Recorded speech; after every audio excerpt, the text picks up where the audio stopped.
Eh bien salut tout le monde, bienvenue pour le 9e épisode de la carrière suivie de Project Cars. On continue notre évolution après un premier week-end bien disputé à Sakito, un deuxième un peu plus bazar à Sonoma. Eh bien on retourne aux sources puisqu'on est bien sûr à Houlton Park, vous l'avez vu sur le magnifique écran qui est devant vous.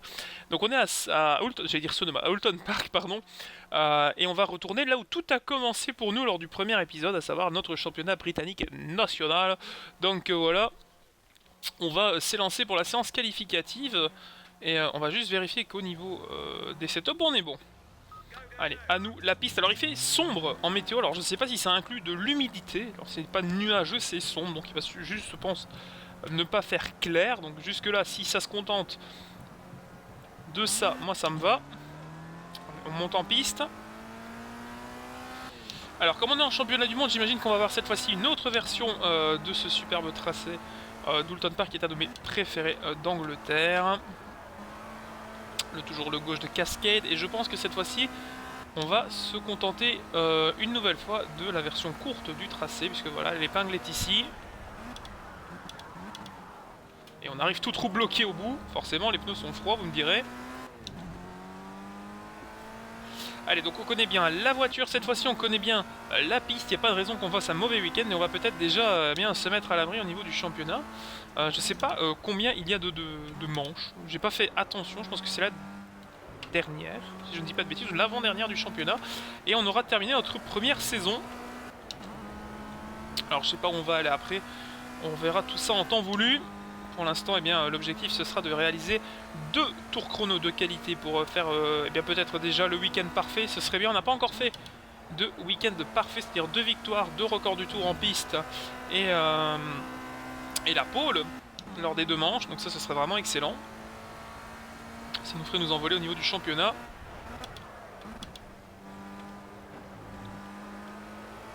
Allez, on repart. Et on s'élance, ça y est, avec des pneus froids, mais bon.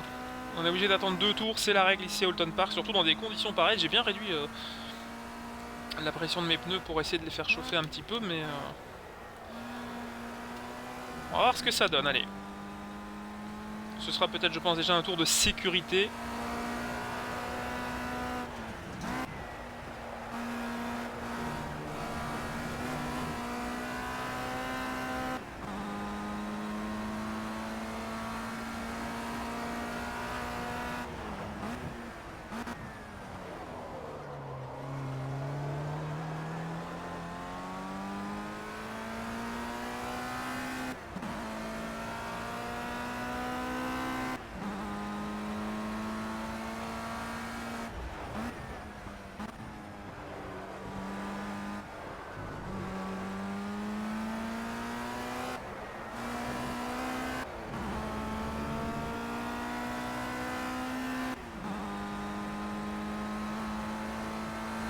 Alors c'est vrai qu'au niveau des pilotes à surveiller, il y aura Saliva, qui est peut-être très très dangereux au championnat, c'est notre plus proche adversaire. On doit être à un peu plus d'une quinzaine de points devant lui. Et 15 points, c'est pas grand chose, quand vous voyez qu'une victoire c'est déjà 30 points.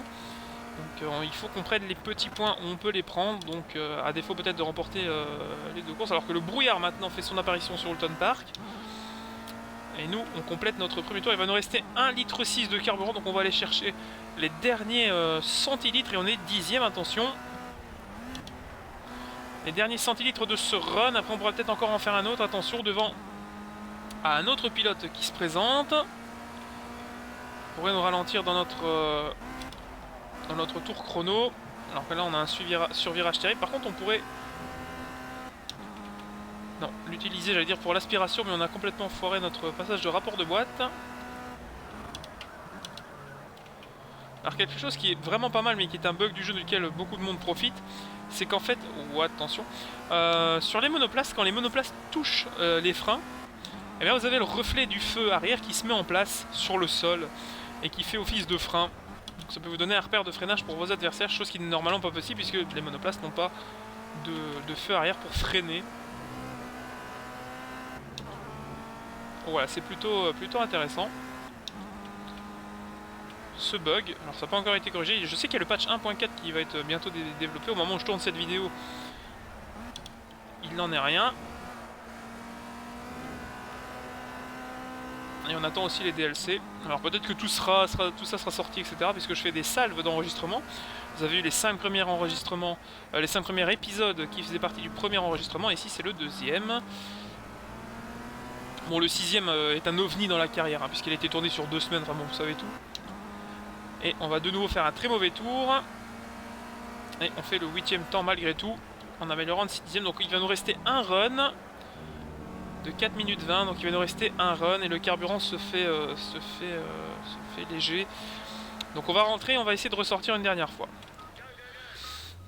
Allez, on repart pour une dernière tentative. Il va nous rester un peu moins de 4 minutes maintenant et on est 9ème, ce qui est pas la folie, hein, les amis. Et notre deuxième chrono il est très mauvais aussi, donc il faut absolument qu'on aille taper au moins un chrono. Donc ça va être difficile, je pense, de trouver un week-end où on pourra faire la pole dans les deux courses. Alors qu'on a un drapeau bleu, alors sur la minimap il n'y a personne. Oh là, alors oui, j'avais oublié le paramètre des pneus froids. On vient de se prendre un cône sur le casque. Alors, je sais pas pourquoi nous embêter avec le... Et là, c'est ce que je craignais, Silveri, notre principal adversaire au championnat, bien, qui est venu s'emparer de la pole. Donc il va falloir faire de même d'ici les prochaines minutes de cette séance. Et pour cela, il faut d'abord monter les pneus en température et on aura une tentative, pas deux.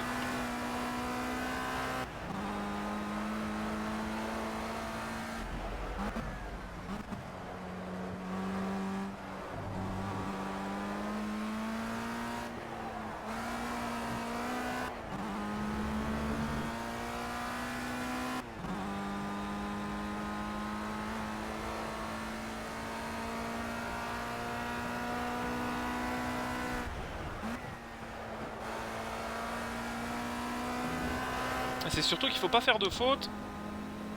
C'est pas le moment d'aller se mettre dans le mur parce que là, regardez, on est 12ème. Pour l'instant, notre meilleure place sur la grille, ça va être une 12ème place. Allez, on va s'élancer à 2 minutes 19 de la fin du chrono. Et la faute, alors est-ce qu'on va nous dire... Et voilà, le temps à valider sur celui-ci et le prochain. Donc la séance de qualification est foutue. Ça ne sert même pas à quelque chose de continuer. 2 minutes 07, ça ne sert à rien de toute façon. On n'aura pas le temps de faire 2 chronos. Donc voilà, bah écoutez, qualification compliquée hein, pour ce week-end d'Oulton Park. On n'aura pas eu le temps de faire ce qu'on voulait. Donc écoutez, on va terminer cette séance de qualif et on va partir très très loin. Voilà, on va partir 14ème. Donc ce sera un week-end de bagarre, hein, de toute façon. Ça on le savait. Alors brouillard avec pluie. Alors on va faire quelques réglages quand même au niveau de la voiture avant le départ.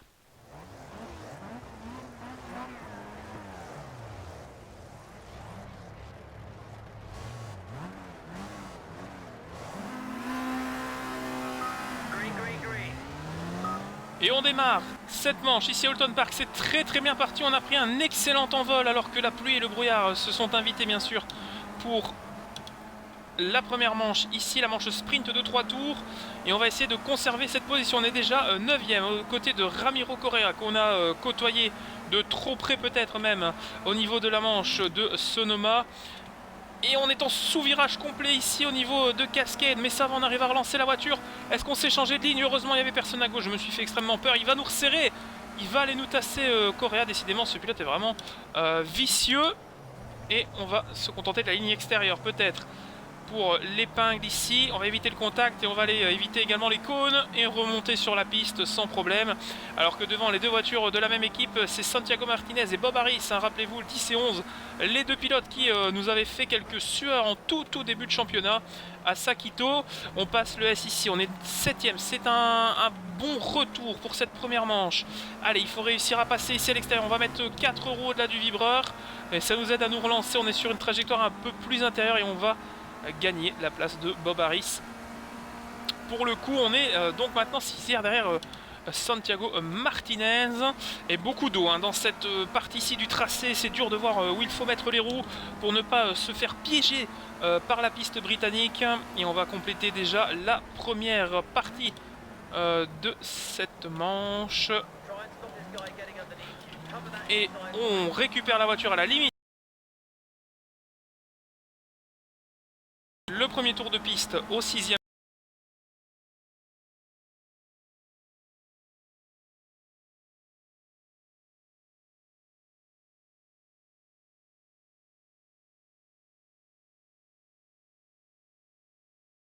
De niveau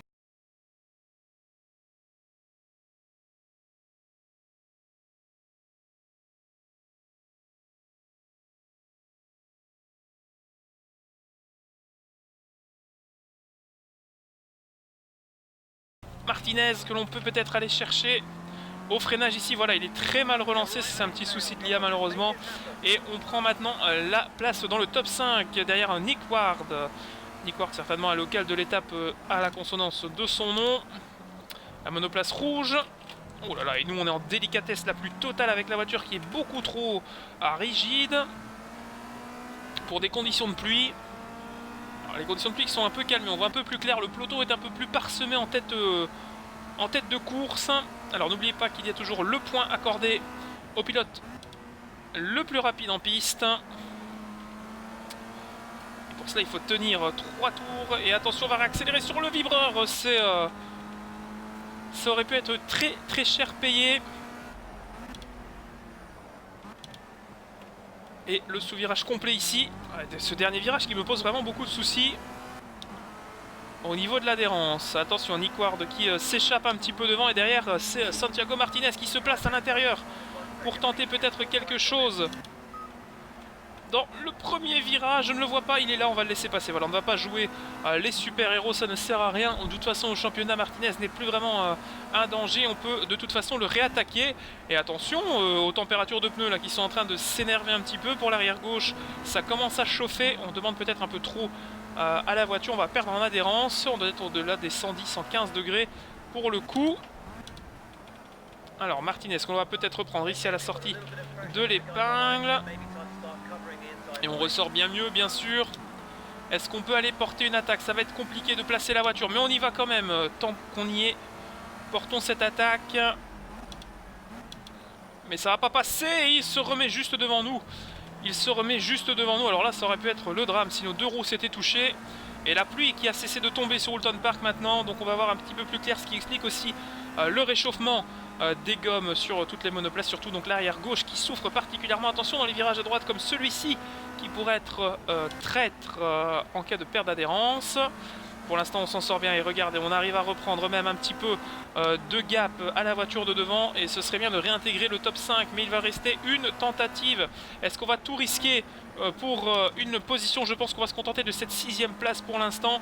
Voilà, impossible d'aller attaquer Martinez devant, donc ce sera la 6ème position pour cette première manche, ce qui n'est plutôt pas mal hein, quand on voit dans les conditions dans lesquelles se sont disputées cette manche sprint. Et c'est là que l'on va faire le calcul. Et au niveau, c'est Silveri qui remporte la 2ème place. Ça fait un petit peu mal. Au niveau des points remportés par chacun, vous avez le classement. Et je ne sais pas qui était le plus rapide. On est maintenant à 125 points et 116 pour Sean Silveri. Ça va être difficile de conserver notre avance.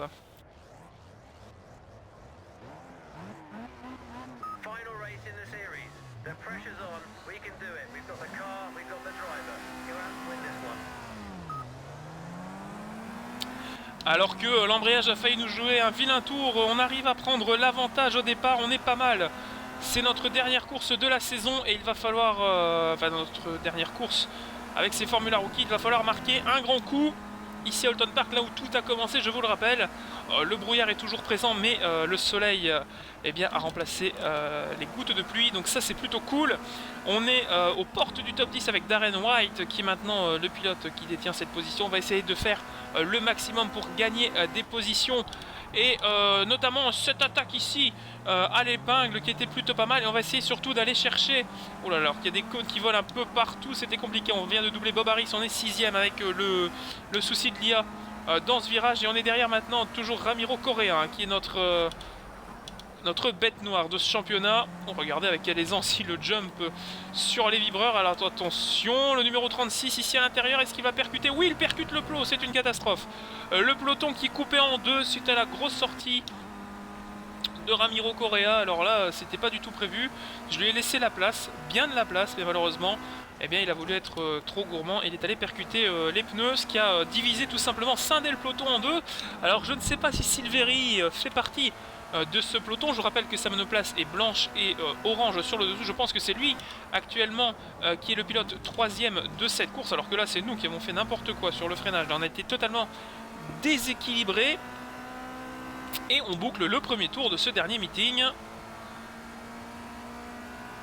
Et il y a eu beaucoup de voitures, il y a eu beaucoup d'abandons. Il y a peut-être 3-4 voitures qui ont stoppé, qui sont arrêtées dans les stands. dont j'imagine Correa, hein, donc qui est out pour la course. Alors attention au niveau des points, de ne pas faire un mauvais calcul et de se faire surprendre. Et attention également de ne pas aller mettre trop de roues dans l'herbe, ce que j'ai failli faire avec la voiture au virage de Cascade.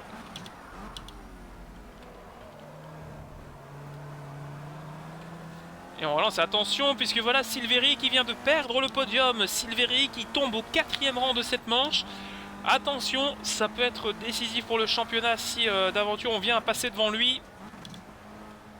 Ce serait une très bonne chose malgré tout. On voit les stigmates hein, de la manche. Oh, et de nouveau 4 roues dans l'herbe. Alors là, Silveri qui fait vraiment de mauvaises choses depuis le début de course. On constatera également eh bien, que le brouillard s'est tout doucement estompé pour laisser place au soleil sur les restes de tours qu'il nous reste à faire lors de ce meeting. Et là on est plutôt bien sorti.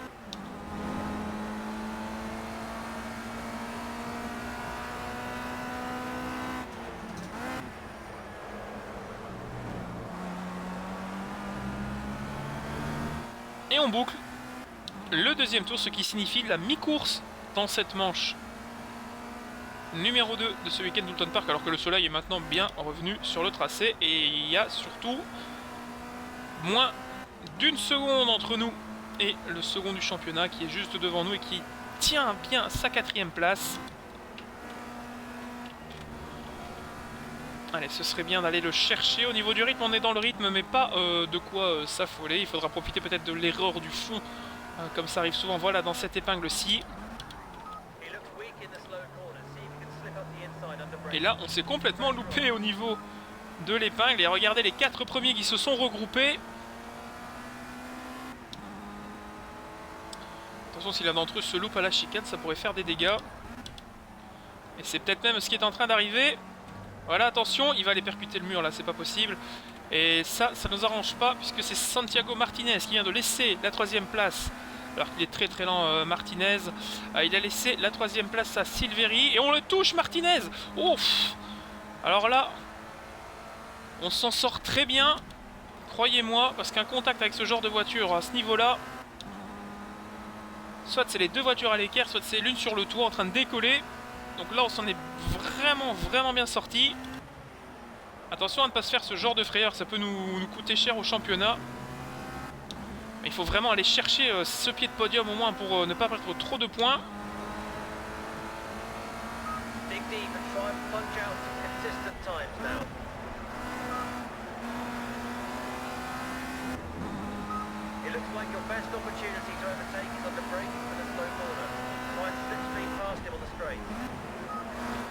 Et on me demande d'attaquer dans un virage serré, et c'est exactement ce que j'avais en tête et que je suis en train de préparer, même si là j'ai de nouveau loupé ma vitesse malheureusement. Dans la sortie de Cascade. Et allez, le freinage de l'épingle. Et c'est moi qui me loupe complet, puisque je freine et je bloque mes roues.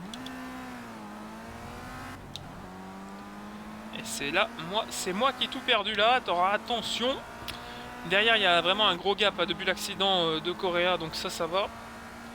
Derrière, la menace n'est pas là, mais la menace vient de devant, et devant, il y a une tentative d'attaque de Martinez qui a essayé de passer de nouveau Silveri, mais ça ne passera pas.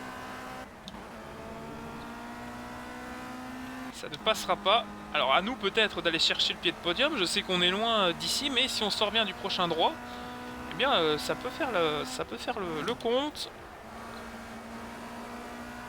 Et malheureusement non, il n'y aura pas assez pour aller chercher